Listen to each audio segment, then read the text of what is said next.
Okay, so while the giveaway has been a big success, Yvonne's going through the post now. Let's take a look at gravity. So I've gone with overachieving team, underachieving team across the board. And this is overachieving based on what we had projected these teams to be. And I'm looking at their next 10 games.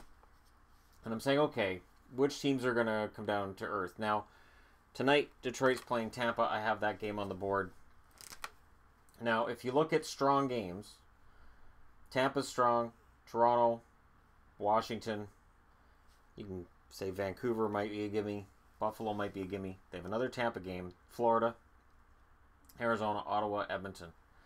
So let's just say that it's really hard to project games. But let's go on strength of schedule. 1, 2, 3, 4,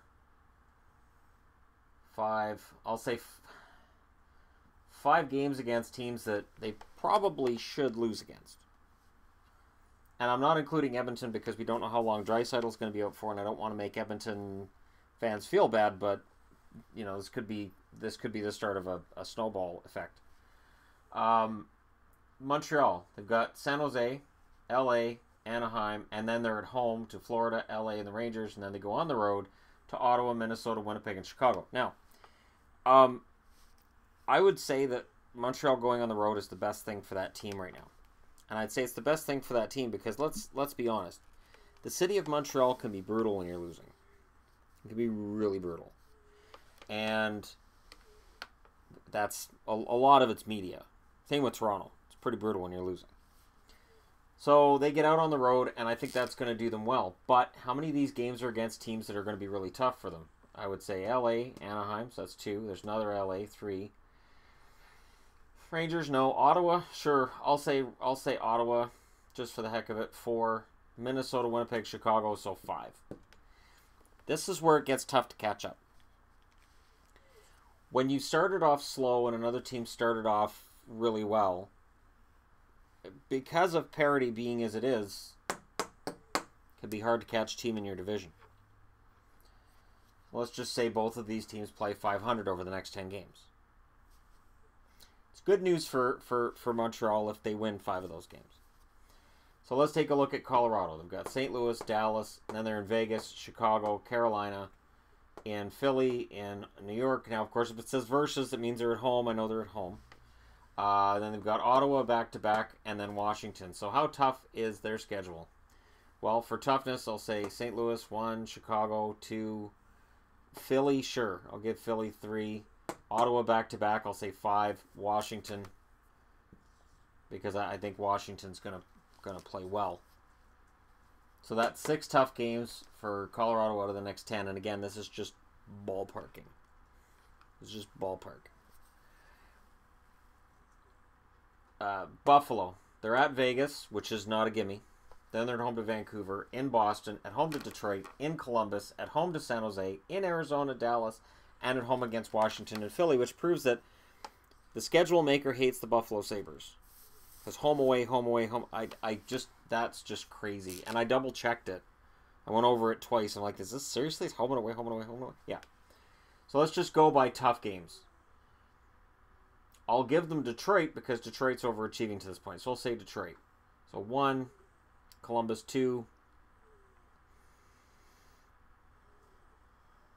Washington 3. So there you go. There's 3 games that Buffalo legitimately likely loses. Any other game, and I'm not saying they win all the other games, I'm saying that realistically they can look to win them. So I could see them going 7-3 in the next 10 and everybody forgetting about the early start. Sure. New Jersey. They're at home to Tampa, in Ottawa, at home to San Jose, Ottawa, Arizona, in Vancouver, Edmonton, Calgary, and then they're home against St. Louis and Edmonton. So they got 2 games against Edmonton. A lot of this is going to depend on Draisaitl and whether the Oilers get it together. I can't qualify them as a strong opponent yet, as I stated over here. So, Tampa, 2 Ottawas, that's 3.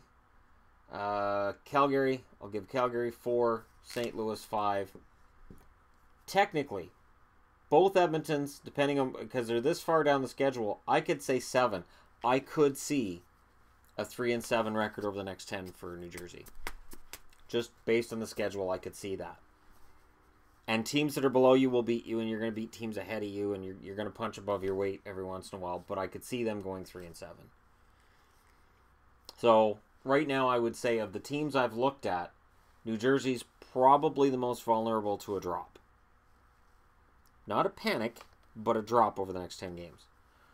The Oilers, they have Carolina, Chicago, Philly, and Pittsburgh. Those three are on the road. Then they're home to Dallas, Washington, Pittsburgh, New Jersey, Detroit, and then they're at home in New York against the Islanders. So they've got a nice long homestand, and they're going to get tested. So if you're an Oilers fan and going, how ugly is this? Can we get better? Can we fix this? Your answer is going to be the 2 games against Pittsburgh within 4 games of each other. That's not going to be easy. Pittsburgh though has issues as well. I wonder. So let's just go through. So 1, 2, 3, 4, 5. I'll say New Jersey's tough. Detroit, I'll give you Detroit. It's a pretty unforgiving schedule for the Oilers. This is going to be rough. Homestand or not, they get Washington, they get Pittsburgh, they're in Washington, they're in Philly, they're in Chicago. That's 3 tough buildings to win in a row. So the Oilers definitely are in danger of going the way of the Flames from a couple years ago. Remember, the Flames had that big season, everybody was all excited for the future, and the next year it all just fell apart. There is that danger in Edmonton.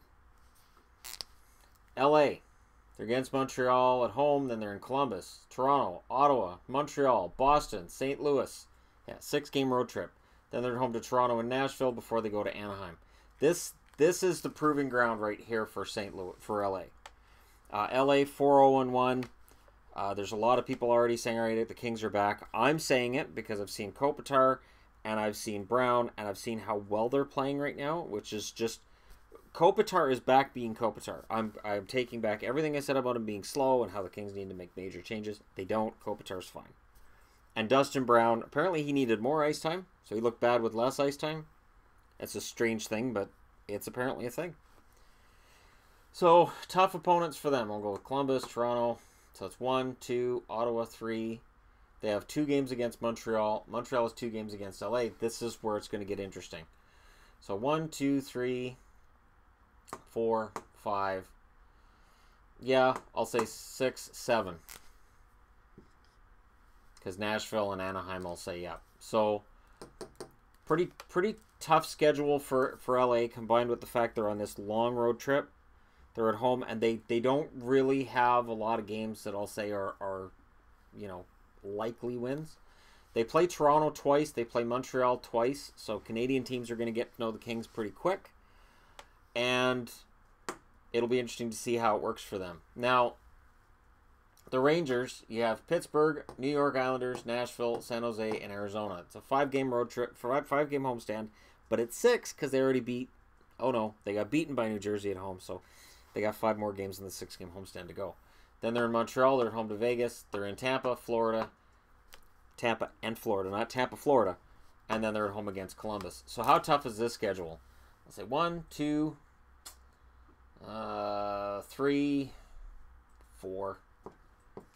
So there's 4 games that I'm going to say the Rangers likely can't win out of those 10. And I'm just throwing numbers up there. So again, the Oilers most likely to keep struggling. I'll say the Kings are most likely to fall back to earth. Buffalo's the most likely to rise up. But there's other mitigating factors here. So if you're Detroit, you're relying a lot on young guys. And there's a lot of concern with that, maybe some depth issues. So Detroit, I'll say about even there. Montreal, everything's going to get better for Montreal. The offense is going to get better. They already showed signs against Toronto that it was getting better. Their goaltending is going to get better. Carey Price hasn't been Carey Price. The defense I'm still not sold on, but yeah, that's still 2 pluses for Montreal. I'm going somewhere with this, trust me. For Colorado, is Varlamov playing too well and Bernier playing too well, and is that nah? But their defense is still rather thin. Butcher would have looked nice in a Colorado jersey this year, just throwing that out there. I do think that they've got a rejuvenated offense, which is why I don't think trading anybody's a good idea right now. So I'll say the offense is a plus, the defense is probably a minus, and goaltending is, yeah. Oh yeah, I'll add 3 plus. No. I can't give a plus for defense for Montreal because I can't. I'm not sold on that defense core at all. I'm really surprised they didn't just find the money, bring Markov back. If you wanted 2 years, give him 2 years. If you have to buy him out the last year or whatever. Markov not on that blue line makes a big difference. Buffalo. Eichel's going to break out this year. I really believe that. So that's a plus. I think their offense is going to be a plus. Their blue line, you know, it's hard to give them a plus on that one. Their goaltending, I think Leonard and Johnson, I think they're probably about where they're going to be. For New Jersey, I do agree that they're overachieving. I think their offense is going to come back to earth. I think their defense is going to come back to earth. Their goaltending is right about where it should be. So, single minus on that one. I'm not going to go with the double because that just looks so negative. And I really think that that the Devils are capable of keeping this up to some extent. The Oilers, yeah, it's going to get better. The goaltending will get better. The offense will get better, and I think the defense will get better too. I don't see any reason that the Oilers are going to stay at or near the bottom. I think the Pacific Division right now, there's a lot of underachieving going on, and the Oilers, I think, will turn it around. I think they need another game against Calgary is what they need, and they don't have one coming up, so I think that hurts them. They need a game against a rival, and they don't really have that for a while, so we'll see how this works for them, but that could definitely work against them. For the Kings, yeah, I don't have any pluses or minuses for the Kings. I think they're legit. So, the Rangers, I really think it's going to get better for them. I think whether it's offense or defense, I think it'll get better. Their goaltending is probably about where it's going to be. So, with all this taken into account, the most likely to go up, I think, is Edmonton. I think they're the most likely. And in the sin bin, you know what? I'll do it this way. The most likely to go up, the Oilers. I'll make that a nice 1 there. Second most likely to go up, Buffalo. Third, I'll say Montreal. And sadly, I think the Rangers might struggle the most. Now, going down. Who's most likely to drop?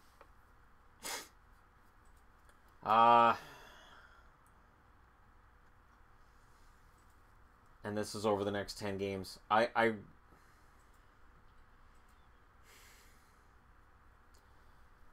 wouldn't be surprised if it's LA. And that's despite the fact that I think they're for real. It's a really tough schedule. I think over the next 10, no, I'll say New Jersey. They've got a tough schedule coming up.